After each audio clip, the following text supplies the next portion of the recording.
Hello and welcome to the Wolfchase Toyota Insider on the Memphis Tiger Network. I'm Jeff Brightwell alongside Matt Reiser. With 3 weeks left in the regular season, things are kind of getting down to crunch time. Coach, you're coming off a weekend. You played at first place San Antonio. You knew how good they were offensively. I know it was a challenging weekend.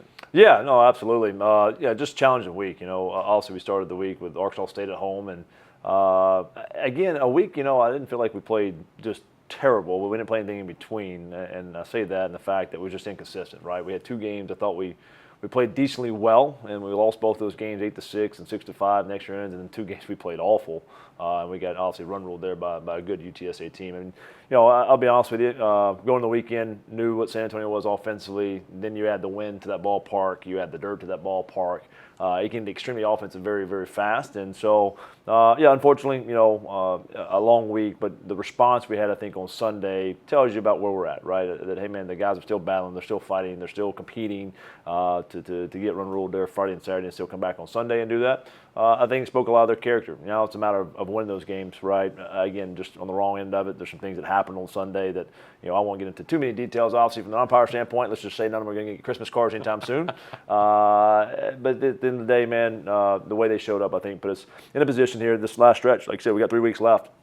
And in some way, by the glory of God, we're still in the run to make this conference tournament. There's 4 of us down here at the bottom, but and then 2 of those 3 that we will play this next couple of weeks have put us in a position that we can still get in. And also, once you get in the tournament, who knows what happens. That ballpark, as you mentioned, a little deceiving. You go in there and you look at pretty big dimensions, 340 down to one line, 335 to the other, some big power alleys, but with the wind, it's a ballpark that the ball jumps out of. Yeah, and it's kind of a funny ballpark because sometimes the wind's blowing at 25 miles an hour and it'll lay back down to 5, and it feels like every time you hit one, right, it lays down to 5. Every time they hit one, it's at 25. So, but no, at the end of the day, again, just by far the best offensive club we have faced. Also we knew our challenges going into the weekend. We talked about the mistakes and limiting the free 90s, and also we didn't do a very good job out there on the first 2 games, and did a better job there on Sunday. And again, answered the bell. Isaac Lucas being down another weekend. I think this is 6 weekends that we're in the conference play. We've only had the rotation set for 1 weekend where we've actually been able to go through the entire rotation without sickness or injuries or whatever it may be.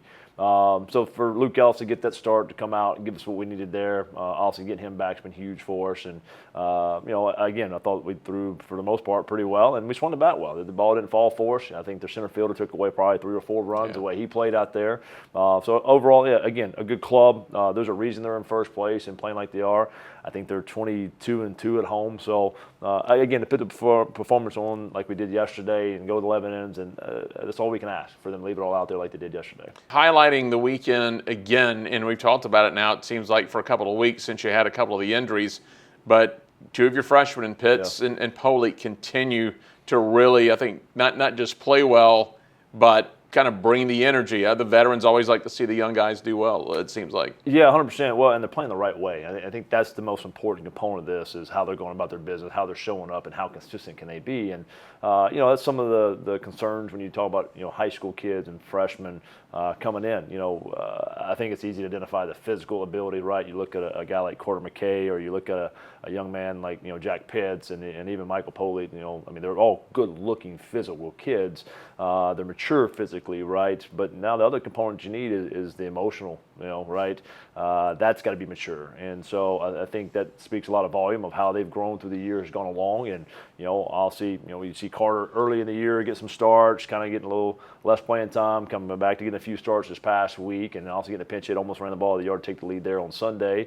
Poley, what he's done for us, right? He's playing third base now because Vassar's out again this past week, for all 4 games. So we're having to stick him over at third base, and he's getting more and more comfortable as it goes along over there. So just to see their growth, obviously, again, physically what we know, but from an emotional standpoint, from a player standpoint, from a knowledge standpoint, just the more that they're learning, the better they're getting for us, and obviously, showing for a bright future.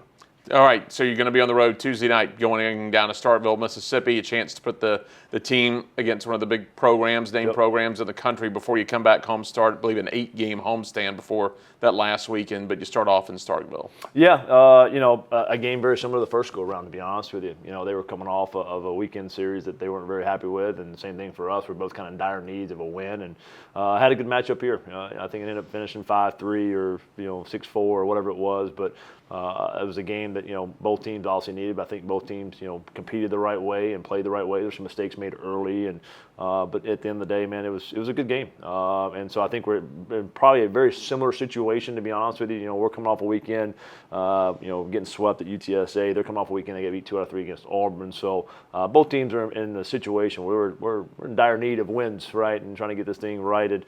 So I would fully expect obviously a really competitive game tomorrow. And for us, the exciting part about this is, the pitching has not been as good as it was earlier in the season, and for a number of reasons, injuries that happen and things that happen. Some guys aren't pitching as well as they were earlier in the year.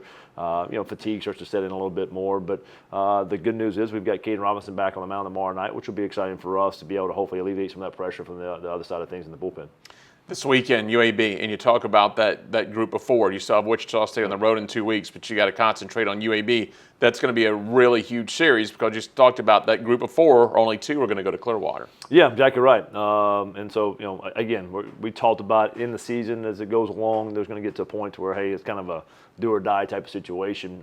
This weekend is probably looking more like that, right? As things play out through the weekend, we'll see exactly where it lays. But in order for us to catch UAB, right, and not limit this down to only 3 teams fighting for 2 spots or for 1 spot, we got to do some stuff this weekend. And so, again, whether it's Rice or UTSA or UAB, whoever it may be, if the team that shows up on Sunday, man, shows up, then I feel really good and very confident what we're doing.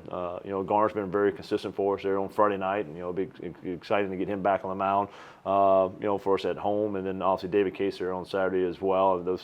David was much better this past weekend. I know, and then end of the day, you look at the score, but I thought David was pretty good for us here on Saturday against a really good offense in San Antonio. So we'll look forward to them building, and then obviously Sunday we'll figure it out. We'll still kind of address in Isaac Lucas' situation with his shoulder, and we'll see if we have Johnny Holstaff, a guy step in, then that's what happens. You saw what Luke Ellis did for us this past Sunday, and what Oswalt did, and what Howell did, and obviously what Sanders did. That was his longest outing as a Tiger to date, from a number of pitches and from an inning standpoint. So again, that's what it's about. It's about being able to figure it out, but knowing the importance of this weekend. And I got the question earlier, do the guys understand that kind of like the urgency, right? The sense that it's got to happen now. And my answer to that is yes. I think you saw that in the performance that we had there on Sunday. To get run ruled on Friday and Saturday and understand how important each and every single game is.